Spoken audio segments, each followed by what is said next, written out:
Go, you could go. I just want to know your. My bubby, my bubby died in Wilkes-Barre. She was here visiting us in the summertime, and would stay with us and go to the cottage or not the cottage or whatever. She happened to be at my house and was not feeling too well. And I called my mother, who stopped at the house with my father, and decided to call Lester Sademan and take her to the hospital. And she had never been sick. She really was not a sickly person, but everything in her body was deteriorating. And so when they did an exploratory, they just couldn't save her. What about your mother and father? My father had. I'm confused. You going that chair. My father was having he had had a heart attack or two, but his heart wasn't very, very good when he started to have some strokes. And he had a stroke in Florida when they first bought the condo. And we called down, and I remember saying to my mother, "So how are the lovebirds in their new little nest on the beach?" And my mother was very sad, and she said, "Daddy doesn't feel good, and something is wrong." And she had a friend who was a nurse in the building or next door, whatever, who said that, and they took him to the hospital, and he was having a stroke. Marilyn flew down at that time, and we had Howie, and I guess at the house. I'm not remembering that part. But Marilyn flew down, and got him in to be pretty good. And then they stayed there. We came down. He went into a He was in. I can't like remember. Allied Services, into a rehab kind of place, I think, but then they were still there. We decided to go down with all of our children. So we didn't. Yeah, we had Pam. Yeah. Yeah, Pam came too, because Pam stayed with them. Right. We went down with Gloria and Terry and Pam, and we took a motel down the road. The Waikiki. And Pam stayed in their condo with them. And then Gloria and Terry had to go home. My father was doing pretty well. Gloria and Terry had to go home. They were counselors or something with the camp. And I kept Pam there with me, and Irv and Gloria and Terry flew home, and I stayed with my parents. And my father seemed to be doing pretty well. So we were going to drive up. In fact, Doug had stopped. He had to be in our area for something with his flying. Doug Sakin, our cousin, who was very close with us, stopped over while Gloria and Terry were still there. I have pictures of all of us together, and then they left. And Doug agreed to help drive home, because we wouldn't have been able to drive home. I could never have driven that. However, I was very nervous about it. And one whole night I walked around, and my mother saw me walking around that little condo, and she said, "Hindy, what's and I said, "Ma, I have very, very bad vibes about driving Daddy home. He's not really good there yet. He's still having problems." And she said, I know too. She said, "You don't want to drive home." I said, "No, I think we should fly home," which is what we did. And we weren't home too long when he was having some kind of an attack from the Harvey's Lake. He drove my mother in such a rage that she couldn't believe it. He was driving fast and not stopping for lights and really having a time. And that was the beginning of the end. And they drove to Maryland's, and I went right over. Marilyn called. She said, "Daddy and Ma are here, and something's wrong with Daddy." And I drove right over, and that was the beginning and the end. He was started to have one stroke after another, and he died from the strokes. 1969, in June of 1969. What about Mama Lil? Mama Lil was a doll baby, and her body was in very good health. And the bad luck was Alzheimer's. And she started to lose her memory that I denied it up and down. Her friends started to call me that something is wrong with your mother. She is doing this and that, and mentioning things having to do with memory. One thing led to the other. We checked it all out as much as we could. We even took her into New York. There was nothing else, and they really didn't know that much. I went to a clinic up in Scranton just to learn about Alzheimer's. I saw an ad in the paper for health people in the health field, and I called, and they said, I could come. I told them the situation at my house, and I went. It was an all-day clinic, and learned about it. And there was nothing more that we could do. And so I took care of her as much as I could in her apartment. I shopped for her, picked her up. Aunt Seal she rest in peace, was wonderful, would pick her up and take her out for dinner. We worked out a schedule, and then there was a place that opening up, and my friend Betty Yutkowitz told me about it. Special. My mother loved it. And when I picked her up, it was a daycare for seniors with problems, like my mother's. Picked her up at her apartment, would take her to the daycare, and I have a tape that I talked with her in the car day after day. And sometime if y'all want to hear it, I have it. It's an old-fashioned tape. It isn't a CD. What was the tape? I was taping her, talking to her on the way, taking her to her daycare. Why? Because I wanted to have it. She would say things to me that are on the tape, like, for instance, I know where you're taking me, and Hindy, I love it there. I said, I know, Mom. I know you're having a really good time. And I own that building. And I said, and she said, and I like them so much, I am going to put it in my will and will it to them. And I have all this on tape. And it had to do with her watch. Her watch, I fixed it. It was a mess. It cost me a lot of money. She gave me the watch. But I don't have the watch anymore because I had a big problem with It's on watch.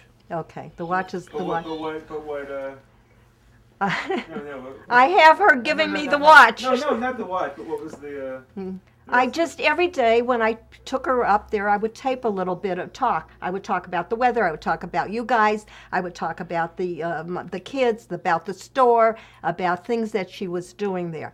She always had a boyfriend. She had a boyfriend there. And I got a call from there one day with a problem. Your mother has a boyfriend. I said, I know. They always sit together. Well, he gave her his wedding band. And they tried, and his wife, he was like my mother with Alzheimer's. His wife was very upset, and she wouldn't give it back.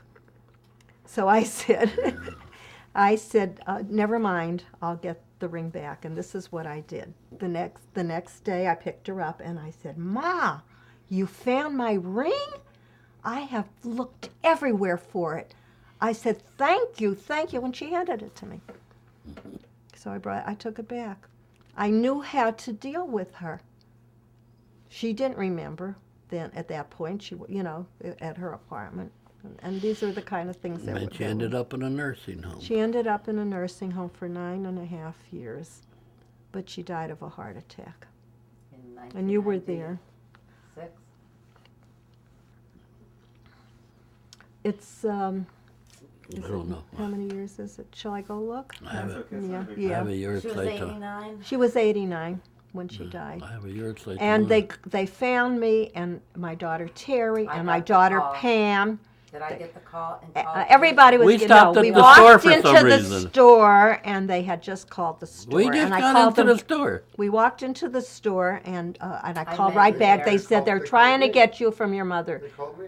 Yeah, And then you called me and I. and they said I know we were. we were there all in a with few her. minutes. Right, Mhm. we were there in a few, and Terry and Pam were there with us. Okay. Yeah, Pam was. I have another question. I Mhm. want to know about the necklace, the grandchildren necklace. The necklace.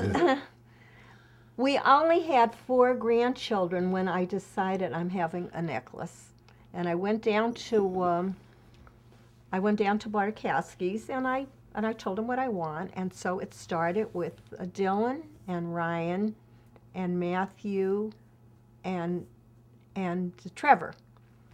And then I just start adding on things. Then it was another grandson.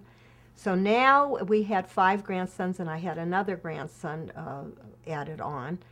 And then one day, Aunt Gloria calls me on the telephone, and I could just picture myself. I was at the sink putting the dishes away, And she said, Ma, that necklace that you always wear around your neck with all the boys, does it come in a girl's? And I felt myself burning. I thought somebody wants to know about my necklace. They want to copy it because somebody had a girl. This is what I was thinking.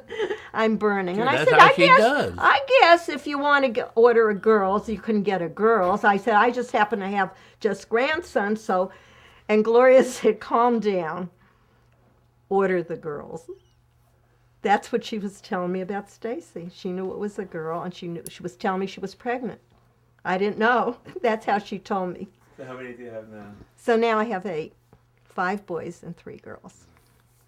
And when Pam had the 2 girls, Stacy said to Aunt Pam, "You have tripled our girls in one day." Stacy doesn't remember saying that to her, but I remember being at the hospital.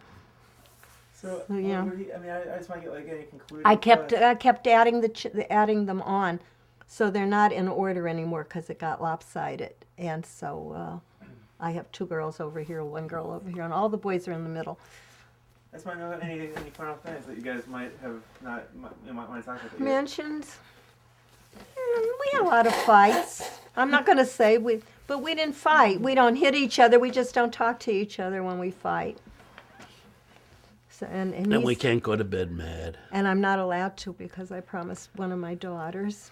Oh, but that was what. Oh, we were on the radio. There wasn't TV yet. We were on the radio at in New York at a show that was called Honeymooner. It was the original Honeymoon in New York. Honeymoon in New York. However, what happened is we got accepted, but we got accepted after we were married. Because I told you we changed, we were going to get married in June, and now we decided to get married in March, and we get the letter, and we're already married. So I called them up on the telephone, and I told them that. I said, we've already come home, we changed our date, and we're home from our honeymoon now, but we really would love to be on it. So they had us on anyway, and they called it they still had us on. It was like a later. And they said, and so how long have you been married? It was after, and they called it something else, not just the honeymoon in New York. They made it anniversary, an anniversary. So we went on for our first anniversary. That's what we did. They didn't have us right on. We went on for our first, and we used to have a record of this whole thing. But 78 speed. Yeah, but they gave us some kind of a bond. They gave us a lot of little presents and an upside down toaster. But one of the things they asked us, and it was radio, so it was sort of like this, because I don't realize I'm being filmed. It feels like we're just talking.